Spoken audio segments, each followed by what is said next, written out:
Tanong ko lang, kapag naririnig mo ang salitang milyonaryo, ano ang unang pumapasok sa isip mo? Malaking bahay? Mamahaling kotse? Designer bags? Mamahaling relo? Pero alam mo ba na karamihan sa tunay na milyonaryo, hindi mo man lang mapapansin. Tahimik lang sila. Simple lang ang buhay. At hindi mo akalain na milyonaryo na pala sila. Ito ang natuklasan ng isang groundbreaking na libro na tinatawag na The Millionaire Next Door. At sa video na to, pag-uusapan natin kung paano mo rin magagaya ang sikreto ng mga silent millionaires na to para makuha mo rin ang totoong financial freedom. The Reality of Wealth. Sa loob ng halos 2 dekada, pinag-aralan ng mga authors na sina Thomas, Stanley at William Danko ang libo-libong milyonaryo sa Amerika. Hindi lang basta celebrities o CEOs kundi pati mga small business owners, professionals at mga regular employees na tahimik lang na nagbuo ng yaman. At alam mo kung ano ang na-discover nila? Ang tunay na yaman ay hindi mo agad makikita sa panlabas. Akala natin kapag may malaking bahay, bagong sasakyan at branded na gamit, automatic, milyonaryo na. Pero ang totoo, marami sa mga taong may ganyang lifestyle ay baon sa utang. Credit card dito, car loan doon, at mortgage na halos hindi nila mabayaran. Samantalang mga totoong may pera, yung mga self-made millionaires, karamihan sa kanila simple lang. Nakatira sa modest na bahay, minsan second-hand pa na kotse, at di mo sila makikita sa mamahaling restaurants linggo-linggo. Pero habang simple sila sa panlabas, matindi ang disiplina nila sa paghawak ng pera. Tahimik lang na nag-iipon, nag-i-invest at unti-unting pinalalaki ang kanilang net worth. Kung iisipin mo, para silang kapitbahay mo na lagi mo lang nakikita, pero hindi mo alam na may malaking ipon at investments na pala sila. Ito ang dahilan kung bakit tinawag ang libro na Millionaire Next Door. Dahil literal, sila yung mga taong hindi mo iisiping milyonaryo, pero sila yung totoong may pera. Kaya kung gusto mong maging mayaman, tandaan mo to. Hindi mo kailangan magmukhang mayaman para yumaman. Ang tunay na laban nasa kung paano mo hinahawakan at pinalalago ang kinikita mo. Lesson 1. Wealth is built, not flaunted. Ang unang sikreto ng mga tahimik na milyonaryo, wealth is built, not flaunted. Karamihan sa atin nahuhulog sa tinatawag na lifestyle inflation.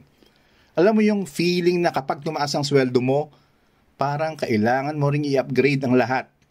Mas magandang phone, mas magarang damit, mas mamahaling coffee araw-araw, o kotse na hulugan na parang trophy ng success mo.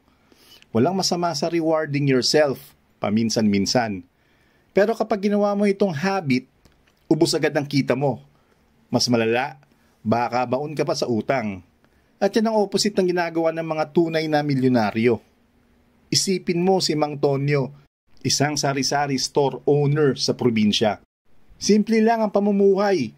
Hindi bumibili ng mamahaling gamit, walang utang sa bangko, at mas gusto pa niyang magtabi ng kita kaysa magyabang. Kada araw na may kinikita siya, tinatabi niya agad ang porsyento para sa savings at investments. After 15 years, anong nangyari? May 3 paupahan na siya, may emergency fund, at steady ang cash flow. Tahimik lang siya, pero mas secure ang future niya kaysa sa ibang taong nagpapakitang mayaman, pero baon pala sa utang. Ang leksyon dito, ang tunay na yaman ay hindi nakabase sa kung anong suot mo o kung anong kotse ang minamaneho mo. Nakabase ito sa kung gaano kalakas ang ipon at investment mo at kung gaano ka kadisiplined na huwag patalo sa tukso ng pagpapakitang tao. Kapag inuna mo ang pagpapakita ng yaman kaysa pagtatayo ng yaman, baka mauwi ka lang sa stress, utang at financial instability. Pero kapag inuna mo ang pag-build ng foundation, consistent saving, wise investing, at living below your means, darating din ang panahon na makakamit mo ang totoong financial freedom. At ang sarap ng feeling na yon kasi wala kang inaalala na utang at tahimik kang yumayaman. Lesson number 2, frugality and smart spending. Ang pangalawang sikreto, frugality is power. Pero linawin natin, ang pagiging frugal ay hindi pagiging kuripot. Hindi ibig sabihin nito na bawal ka nang kumain sa labas, bawal bumili ng gamit o kailangan mong tiisin ang sarili mo. Ang frugality ay tungkol sa marunong kang gumastos ng tama at inuuna mo ang value kaysa hype. Alam mo yung sinasabi na, live like no one else now so you can live like no one else later. Ibig sabihin kapag marunong kang mag-adjust at hindi nagpapadala sa pressure na gumastos para lang makasabay sa uso, mas malaki ang mapupunta sa ipon at investments mo na siya namang magbibigay sa iyo ng mas komportableng buhay in the future. Isipin mo to, imbis na bumili ka ng kotseng brand new na mabilis bumaba ang value, pwedeng second hand pero maayos pa.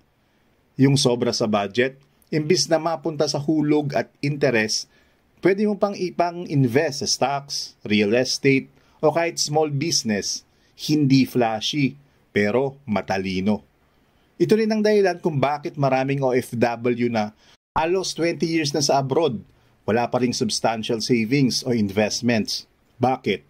Kasi inuuna ang pagpapakita ng yaman. Remittance para sa mamahaling gadgets, latest iPhone every year, o pa-upgrade ng bahay kahit wala pang solid na emergency fund. Kapag ang goal mo ay laging dapat magmukhang mayaman, kaysa dapat mag-build ng yaman, mauubos ang kinikita mo sa mga bagay na hindi nagbibigay ng long-term value. Pero kapag marunong kang maging frugal, alam mo kung ano ang kailangan mo lang at kung ano ang pwedeng ipagpaliban. Mas mabilis ang pag-grow ng pera mo. Tandaan, hindi importante kung gaano karami ang kinikita mo. Ang mas importante ay kung gaano karami ang natitira at napapalago mo.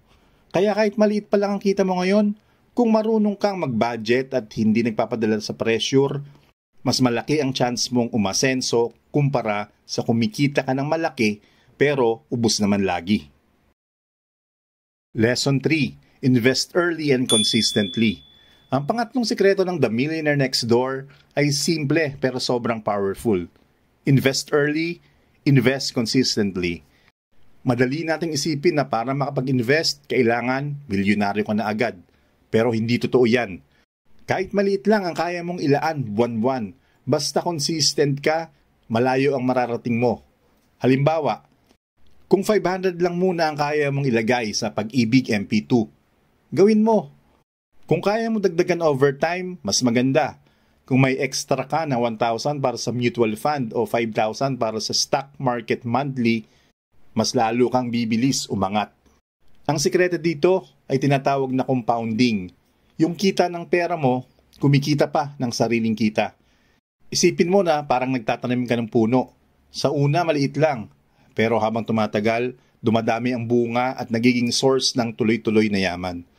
At ang pinakamahalaga, oras ang pinakamalaking kakampi mo sa investing. The earlier you start, the bigger the compounding effect. Kahit maliit ang amount ngayon, pag binigyan mo ng 10, 15, or 20 years, lalaki ito ng sobra. Kung palagi mong iniisip na, saka na ako mag-i-invest kapag malaki na ang kita ko, siguradong maaantala ang growth ng pera mo.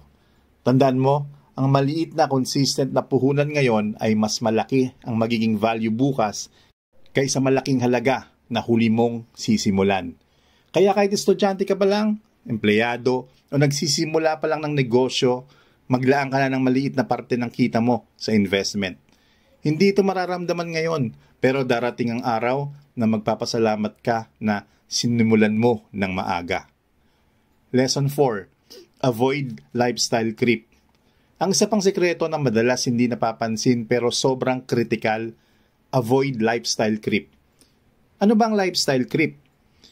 Ito yung nangyayari kapag tumaas ang kita mo, automatic din ang pagtaas ng gastos mo. Tumaas ang sahod mo, upgrade ng phone. May bonus ka, bili ng mamahaling bag. Promoted ka, lipat sa mas magarang kondo at bili ng kotse kahit hulugan. Hindi masama ang mag-reward sa sarili. Natural sa atin yan bilang tao. Pero kapag naging habit ito, kahit gaano pa kalaki ang kita mo, ubos at ubos din ang pera mo. Marami akong kilala, mga OFW, empleyado, kahit professionals, na mataas ang sahod pero wala pa ring naipon after 10, 15 years. Bakit? Kasi bawat increase ng kita, kasabay din ang pagtaas ng lifestyle. Wala nang space para sa savings at investments. Samantalang mga tunay na milyonaryo, iba ang mindset. Kahit tumaas ang kita nila, hindi agad sila nag-upgrade ng lifestyle. Ang priority nila, dagdag ipon, dagdag investments. Kapag stable na at may sobra pa rin, saka lang sila nagre-reward sa sarili. Pero within reason. Ito ang dapat tandaan. Kahit mataas na ang sahod mo, kung mataas din ang gastos mo, wala ring natitira. Pero kung matututo kang kontrolin ang lifestyle mo at hindi magpapadala sa pressure ng social media at comparison, mas malaki ang maitatabi mo at mas mabilis ang pag-grow ng pera mo. Ang tunay na yaman ay hindi base sa kung gaano karami ang gamit mo o gaano kaganda ang kotse mo. Nakabase ito sa financial freedom mo. Yung hindi ka kinakabahan sa tuwing may emergency o yung kaya mong mag-retire ng maaga kasi maayos ang paghahanda mo. Lesson number 5, teach financial discipline. Panghuli at isa sa pinakamahalagang sikreto, teach financial discipline, lalo na sa pamilya. Karamihan sa mga self-made millionaires, hindi lang sila basta marunong humawak ng pera. Marunong din silang magpasa ng tamang mindset sa mga anak nila. Hindi nila tinuturuan ng mga anak nila na umasa sa mana. Tinuturuan nila kung paano kumita, mag-budget at mag-invest para sa sarili nila. Isipin mo to bilang financial literacy legacy. Kasi kahit gaano pa kalaki ang maipon mo, kung ang pamilya mo naman ay walang alam sa tamang paghawak ng pera, mauubos din yan. At para sa atin dito sa Pilipinas, lalo na sa mga OFW at breadwinners, malaking leksyon ito. Imbis na gawing dependent ang buong angkan sa padala mo, turuan mo sila magtrabaho at mag-ipon din. Hindi para iwanan mo sila, pero para tulungan silang maging independent at magkaroon ng sariling growth. Sa ganitong paraan, hindi one way ang daloy ng pera. Hindi lang ikaw ang laging kumakayod. Pati sila natututo ring maghanap ng paraan para umasenso. At kapag collective ang disiplina at kaalaman ng buong pamilya, mas maraming opportunities ang mabubuksan, whether para sa negosyo, investment, o kahit simpleng pag-secure ng future ng lahat. Ngayon, paano mo i-apply ang mga lessons na ito bilang isang Pinoy? Simple lang pero powerful kapag ginawa mo consistently. Una, start small but start now. Huwag mong isipin na kailangan mo ng malaking halaga para makapagsimula. Kahit maliit lang muna, 500 sa MP2, 1,000 sa savings fund. Ang mahalaga, magsimula ka. Over time, lalaki rin yan. Number 2, live below your means. Masarap magpakitang gila sa social media. Pero mas masarap ang pakiramdam ng may pera kang hawak at investments na tahimik na lumalaki. Pangatlo, invest in what you understand. Hindi mo kailangan pumasok sa lahat ng uso. Piliin mo yung naiintindihan mo. Real estate, MP2, UITF, stocks. At doon ka mag-focus para mas ma-manage mo ng maayos. Pangapat, value peace over prestige. Hindi mo kailangan i-prove sa ibang tao na may pera ka. Ang totoong kayamanan ay yung may financial peace ka at secured ang future mo at ng pamilya mo. Tandaan, ang pagiging tahimik na milyonaryo ay hindi tungkol sa kung gaano ka kagaling kumita, kundi kung gaano ka kagaling humawak ng perang kinikita mo. Sa Pilipinas, kung saan ang uso ang comparison at peer pressure, malaking edge kapag marunong kang maging intentional sa pera mo. Kapag sinimulan mo ng maaga at naging consistent ka, darating ang panahon na magugulat ka na lang, isa ka na rin tinatawag na millionaire next door. Tahimik pero mayaman.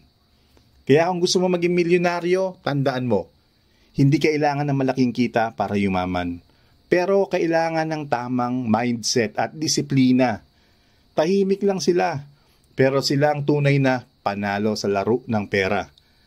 Kung gusto mo pang matuto ng practical tips kung paano mag-invest at mag-ipon dito sa Pilipinas, huwag mong kalimutang i-like ang video na to at i-share mo sa mga kaibigan mong gustong umangat at mag-subscribe na sa The Brown Investor. Dito, tuturuan kitang magpalago ng pera ng matalino para sa mas maayos, mas maunlad na buhay para sa iyo at sa pamilya mo.